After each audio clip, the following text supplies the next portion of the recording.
Okay, good morning. This is the first of our 4 junior breakfasts. I don't know, I think we've been doing this 4 or 5 years, 4 years now, I'm not sure. But the idea behind it was to try to hopefully do it early in the morning while people maybe don't have obligations after school or in the evening, and a chance for parents that are juniors to sort of get an idea of what they should be looking for over the next year. The first advice I have for you is to breathe. Because, to be honest, it's not the funnest of processes. And sometimes you might say, this is the child I raised. Is it the 5th time I have to tell you to fill out this form? Like, didn't you turn that in to Miss Aris? But breathe, because that is not a different experience than every other parent is having. It's a big transition for the kids. They have to learn to adjust. And I sat them in front, you're going to fill out this application, and they asked me 100 questions, but it was kind of all a learning process they need to go through. It's just, it gives us, maybe me, a few more gray hairs. But, so we just kind of want to go over the college search today. Some factors to consider one is location. A lot of the students are like, I got to get out of Calvert County. I'm going to Hawaii, okay? Mine too. So then they start to realize that involves airfare, not really limiting what you take with you, being, that far away from the comforts and all. So not that that's not a thing you can do, but all things you need to consider. So you might want to talk to your student about, okay, this is a distance range that I feel is reasonable. I have one 7 hours away, and that's the only one I had of the 4 that is that far away. And he was like, well, can I come home for fall break? Nope, because it's 7 hours each way. It's not happening. You chose this. So just think about location. And also with location is, do you want to be in the middle of inner city New York? That's a lot different than, rural Lynchburg or whatever. So you kind of got to think about that. And a major, there's a lot of students who apply to schools and they want to major in, accounting. Do they have accounting? Well, I don't know. Well, that should be one of the first things you consider, because you're going to pay to go to a school that doesn't have what you want to study. That's a problem. And I also say flexibility. I have a freshman this year, and he started out in education. Now he's in accounting. He's only been there 3 months, okay? So he needed a school that kind of had more than one major that he could see himself in, because he went in a little undecided. So make sure it has your major, plus some other ones that you could see making the move to. Size. You know your student best. My daughter, for example, every time she went to a Penn State or a Maryland, she didn't like it. She ended up going to UMBC, and I think I knew in the first 5 minutes she didn't like it, and it was the size. Whereas you have other students who are like, I want the big football game, and I want, 40,000 people around me, because that's their personality, that's what they like. But it's something to consider, the size of the school. They have colleges smaller than this high school. And number of students. So you kind of have to know what feels like a place they could call home, because they have to live there for the next 4 years. Requirements for admission. The students always ask me, and I just Google it, what is the average SAT and GPA for Lynchburg College? And I think Prep Scholar or some of those websites tend to come up, and you can kind of get an idea. And also on the college's website, they often have what is their average. And we tell the students, if you're going to apply to 5 schools, pick one that your GPA or your SAT score is kind of a reach for, like you're below their average. Some that you're average, and some where you're above average. So make sure you have a kind of an idea of what they're looking for. And what does your student want to do there? If they're really into the arts, or they want to play a sport, or they want to do intramurals, or they have a really good orienteering program, an ROTC program, because they do have to live there. Just like high school, if you go a place you can feel like you're part of and join things, it's a lot easier transition. know, my niece, when she first went to college, she hated it because what she did is went to class and went to her room, went to class and went to her room, went to class. So until she joined some organizations and did some things, she didn't really feel connected to the school. So see if that has some extracurriculars you could see them getting involved in. And the last one is money. Okay, so back to like if you have a school that you are a solid applicant or even above average applicant, you probably have a chance of that school offering you more money. I have found that the most money you're going to get to pay for your education comes from the schools you're applying to. So if you apply to Towson, they might say, you're in and we'll give you $5,000 a semester. Then you might apply to University of Maryland, who offers you nothing. Or, you know, so you kind of have to like weigh it out, which makes the process even more daunting because you pick your schools, and even if it's your child's first choice, it might not be the first choice in the end because you have to lay out the finances. I mean, I'm somebody who says you don't need a $300,000 debt to go to college. It really just doesn't make sense. So like I try to put parameters on my kids. Whatever you apply to, whoever can get you within, you know, whatever you feel comfortable with, $10,000 a year, whatever. That's where you're going to go. So they have to fit all of these other things, but also in the end, money talks. I wouldn't want my students my own kids at least, to own a house that is just education. You don't want that. You know, you want something that's going to be reasonable to pay off. Do you want to do this part? Sure. Okay, I'll click. Okay. First, I was going to say, with the taking out loans and things like that, one of the things that I've heard that is a good way to kind of look at it is whatever your student is thinking about doing as a career, whenever they would finish school and start that job, what their first year salary is. So if you're going to be making $65,000 your first year out of college, that's what you kind of want to look at, not getting more than that in loans. A lot of times that's a good judge to see if you're going to make $65,000 your first year in school, out of school, then, you know, really try to make sure you're not getting over that in terms of your loans. That's one way I've heard to gauge it, so you're not getting over your head. The other thing with location, a lot of times students are like, I'm not staying in Maryland.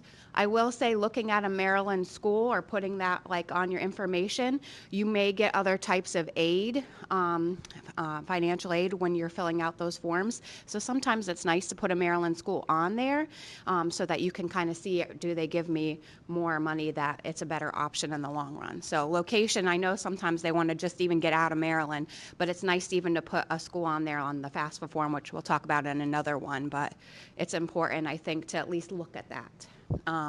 But there are some websites that you can use to find out a lot of this information and do some research with your students. Obviously, Google's one.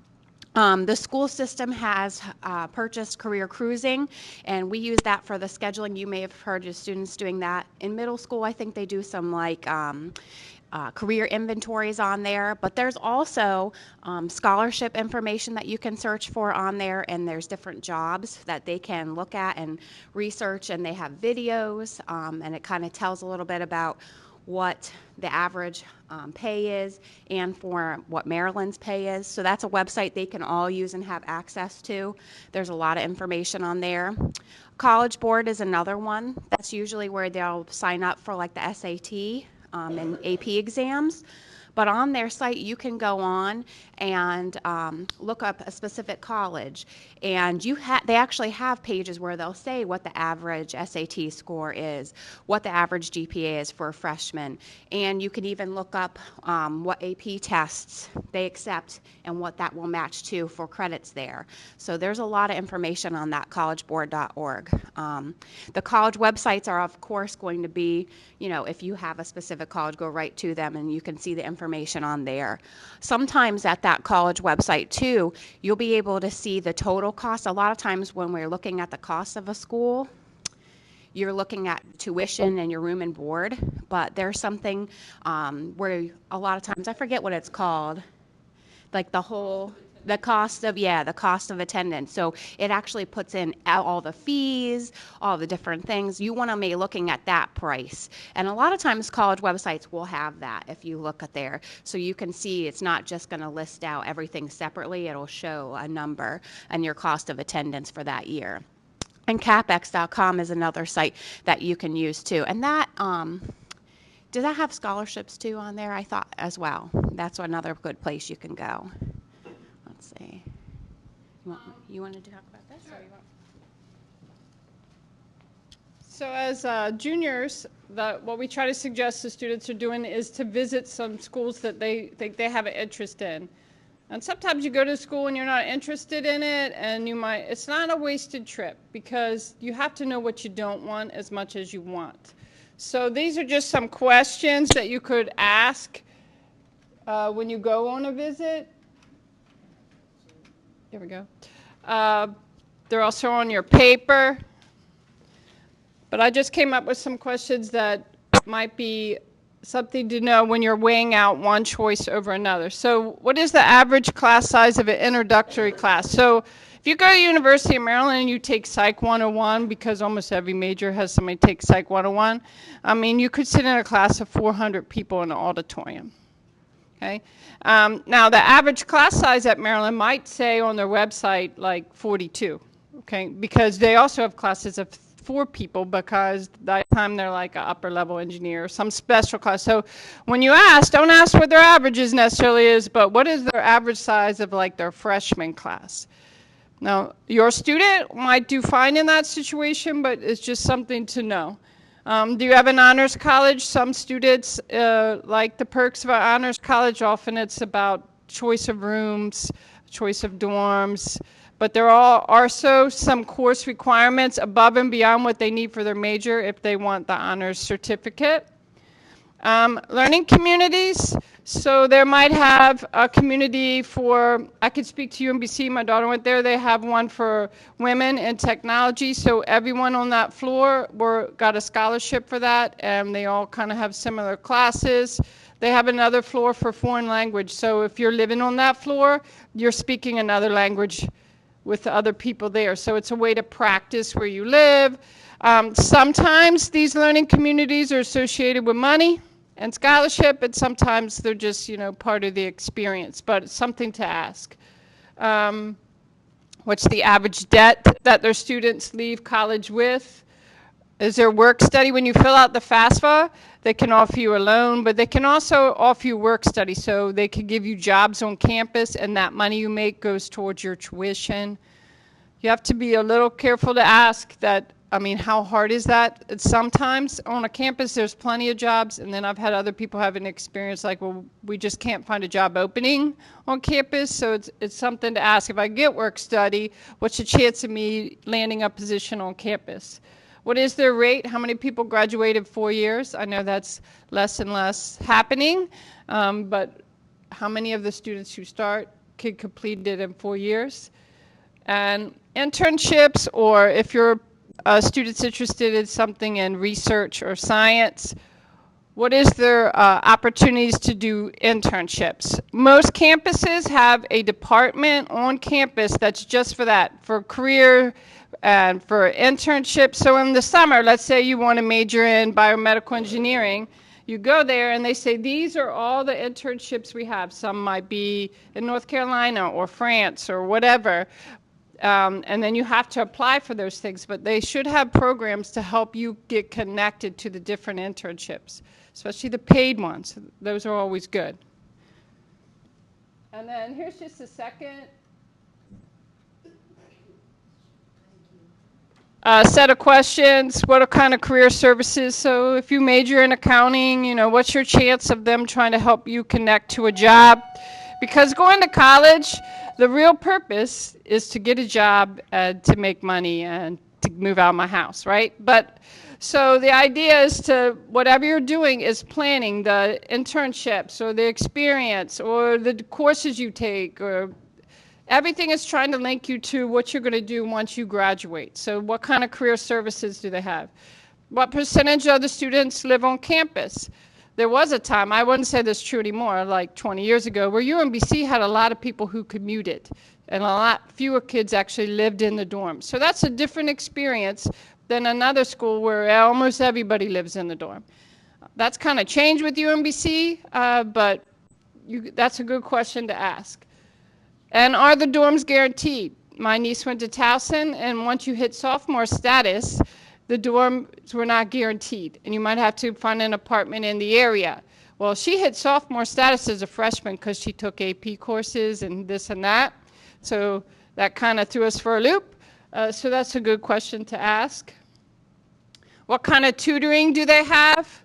I actually talked to a parent who was worried about her son going into engineering in the fall, and I said, the best advice I ever got is if you need help in chemistry, you're already worried about chemistry or calculus or whatever, the first day, walk into the tutoring area and say, I need a chemistry tutor, and that person's with you from day one.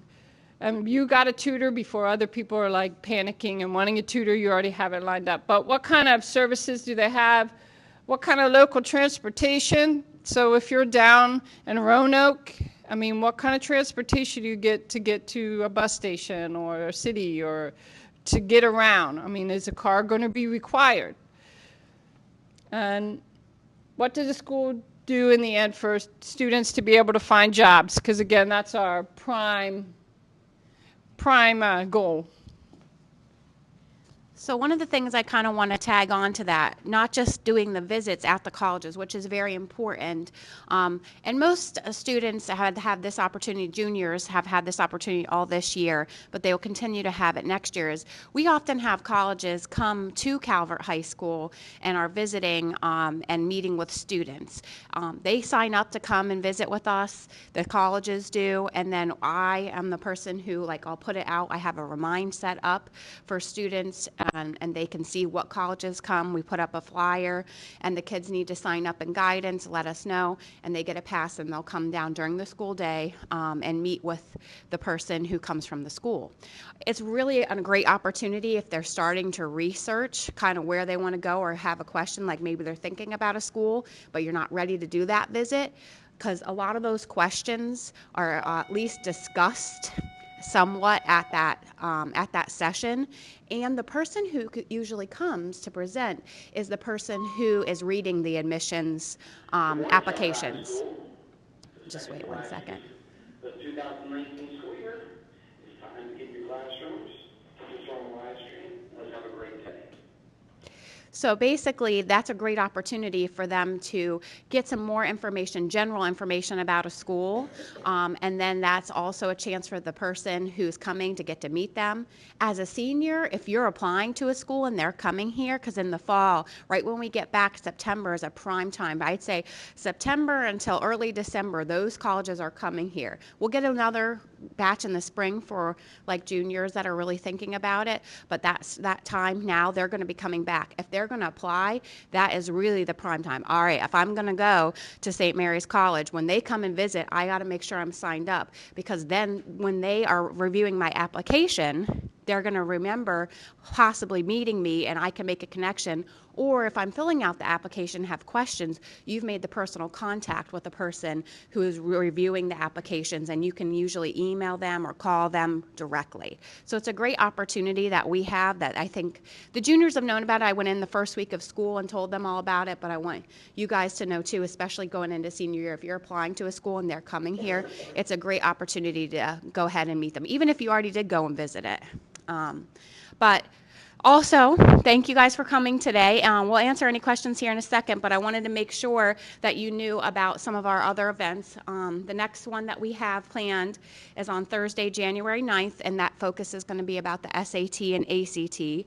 And then we'll have two other ones where we have presenters coming in and sharing about actually applying to college, what that looks like, and then financial aid and scholarships.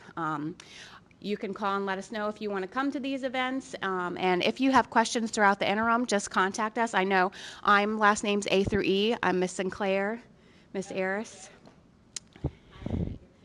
That's Miss Ponte. So just try to contact us, reach out if you have questions. And another great thing to try to do for helping your students is if they have a question or you have a question, trying to get them to come down and ask us the question. I know that's hard, at least starting to try to do that, because I know, you know, Go to college, they will in not talk to you. They're 18. That's the only answer you get. I do think it's important to start trying to get them to reach out if they can themselves. And just be aware, too, I know from my experience, at least in terms of seeing what kids are doing, if you want to know an answer, like, back up that week and say, okay, now you should go and talk to Miss Sinclair and find out the information about this school, so that, because they're not necessarily, it's not on the front burner for them, and so they'll put it off. So if you want to know by a certain time frame, I would give them a little bit of time to come down, because they do have things going on at school. They're not always available to just pop in, and we have things going on too. So it's important to give us some time and them some time. So do you have anything to add, Mr. Verlich? Just that if you think about it, a year from now, sort of this process will all be over for you. Okay. Will still be Right, but I mean, as far as a lot of the applications, a lot of their decisions, as far as where they want to apply, a lot of that will probably be done. You know, because for most of our kids now, we've sent all their stuff away. In fact, you know, I had kids coming down yesterday bringing letters from St. Mary's College that they got accepted. So we've sent it out. They're already hearing back. You know, so a lot's going to happen in the next year. So with this whole deciding, when they get here in September, we pretty much want to have a pretty good idea, or they want to have a good idea where, you know, what are their choices. You know, you don't want them coming in September and them going, I need to start thinking about where I'm going to apply. You know, that should be done before they get here. So just something to think about. Like I said, and I don't want to make you nervous, but it's going to happen real quick. But you'll make it through. They'll make it through. I mean, maybe it's not an ideal. What ends up happening might not be the ideal what you want, or maybe what they want. But you'll make it through somehow, even if it's not the first choice plan. And just remember, yes, they're going to be adults and 18 and maybe 19 talking to you, but they're still kids. And I think what I noticed last year, first year at high school level, is come springtime, a little bit after the scholarships and stuff come in and they've made their choices, there's a shift. I think a lot of kids get a little bit nervous. They're excited too, but they get nervous and thinking about being out on their own too. So you'll see a lot of maybe some changes in your student as well throughout this process. Excitement in the beginning and all this and all the great big plans they have, and then when reality sets in, I think there's a little bit of just trying to nerves to figure out, okay, can I really do this? So even though you guys will be nervous too, trying to support them. You can do this. We have plans in place, and we're going to help you make it through, no matter what the option is. What college, if it's CSM, if it's Maryland, small school, big school, all those things. And we're here to support you guys too. Okay? Does anybody? Good work. Does any other Yes, questions? I was going to say, does anybody have a question specifically? Okay. Let's say that we can't really schedule a visit to a college around a break. Okay. Whatever. Is the school that they miss, would that be an excused absence? Yeah, you would just write a note. It's excused. I mean, as long as you're not missing 2 weeks because you're visiting a place in Hawaii and you're going to miss 2 weeks of school, I think you'll be fine for missing a day here or there. I mean, that's The bigger question is, are they already passing their classes? yes, That's our worry. more so if that's going to impact them. In school and then you're missing, that's different, then we're worried. Another good thing is those fairs. The college fairs is a good place to go and see them. They have one in early September when we come back to school. Usually they just have to pay a couple dollars to go on the bus, and they can go and see those schools there. I mean, if it's further away and you're going to have trouble getting there, I recommend taking advantage if they come here or going to one of those fairs if they're at, so they can at least get a feel for do I really want to go and visit there? They also a lot of times have virtual tours now. I know Howard has one where you can sign up and they will literally kind of walk you around. I mean, it's not the same thing, but you at least get a feel for it if it's kind of a further college for you to go and tour. I just will piggyback on that That's why they need to start thinking about where they want to go so they can visit, Yeah, because summer. we've had students go to Ohio to some school they've never been on campus. And the virtual tours and all, yeah, they're going to send you a certain picture, but until you're there and you True. see the student body and how things are, you really, my kids knew in 10 minutes without virtually talking to anyone if they felt they could live here. So I wouldn't, if Yes. all past when you Go. really want to go, don't skip the visit. Well, and sometimes you might apply, but if you're deciding to go there, I would definitely make sure. I know there was one school that I applied to and got into, and I really liked the campus. But then when we were walking around, I was like, "What's that noise?" And they were like, "Oh, there's a train that's like right over there, and it comes through here like 3 times a day." I was like, "Oh, nope."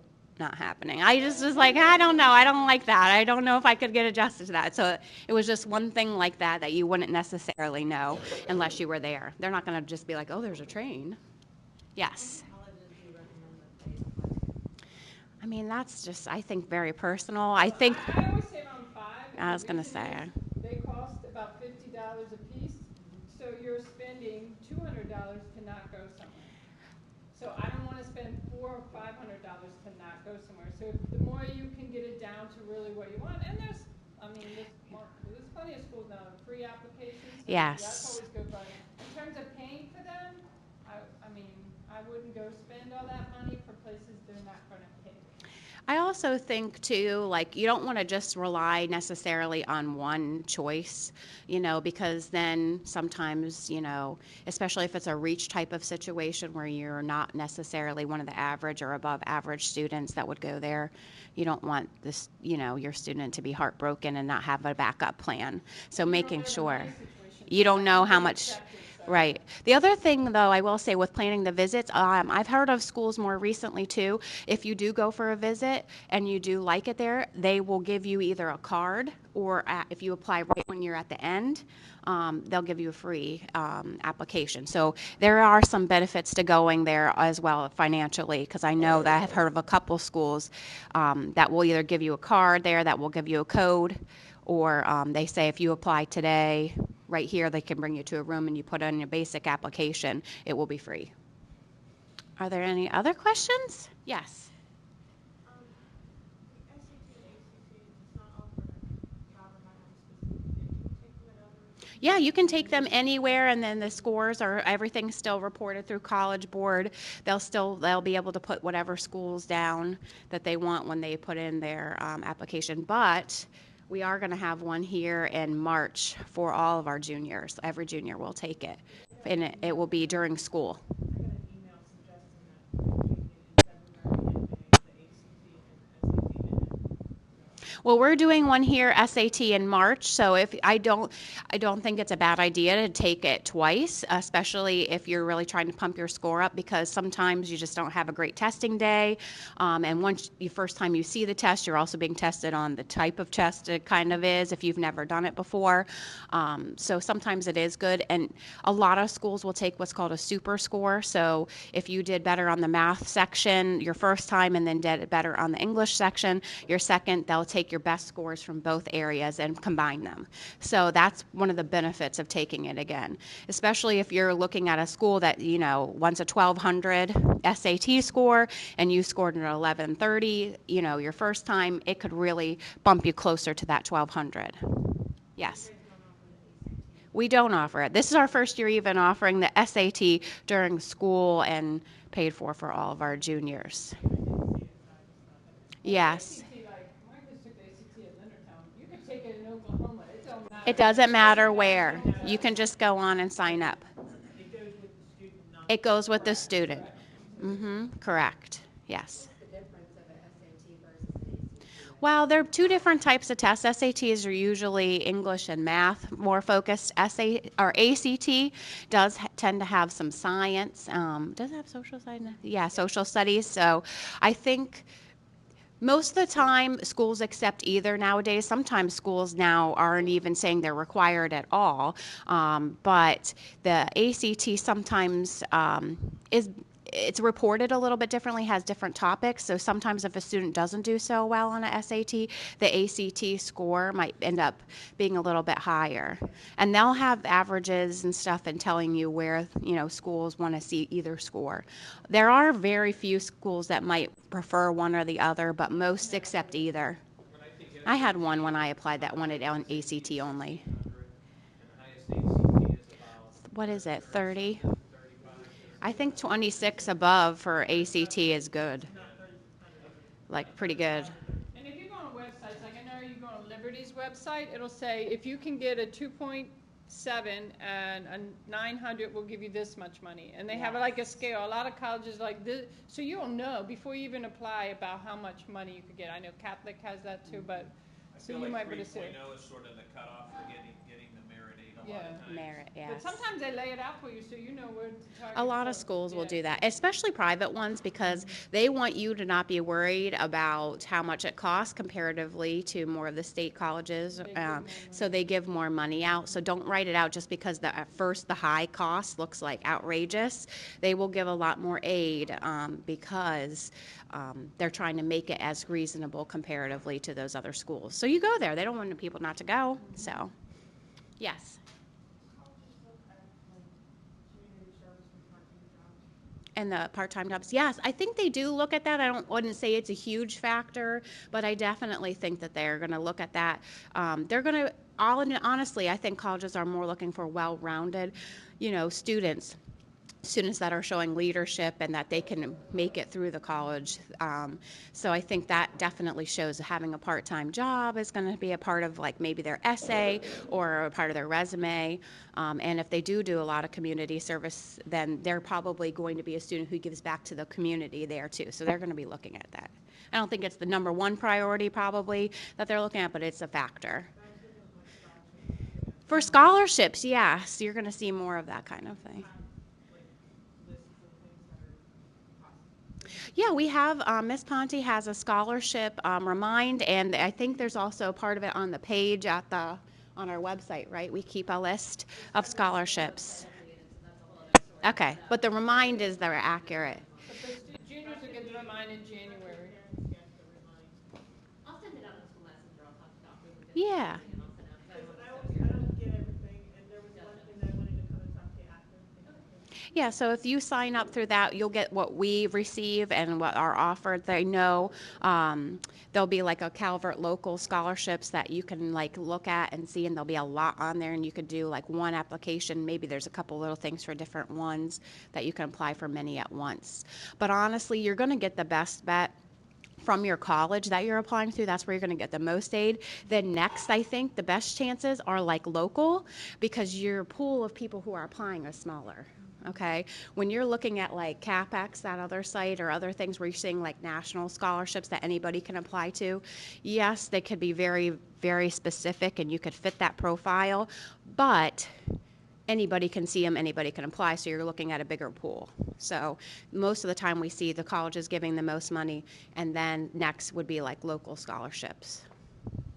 Also, when you get a scholarship from the schools and they send you that, I would also look at, is this the one that's renewable? Like your freshman year could be totally paid for, but that's only freshman year, and then you might have to find other ways. So a lot of times now they'll say over 4 years you will be given this amount. You might have to keep a GPA, certain GPA, but knowing whether or not is it a 1-year scholarship or is this renewable over the years that they're there. Any other questions? We appreciate you. Thank you so much for coming out. Grab some breakfast. Yes, take a donut to go for later or something. Half now, half later, that's what I would do.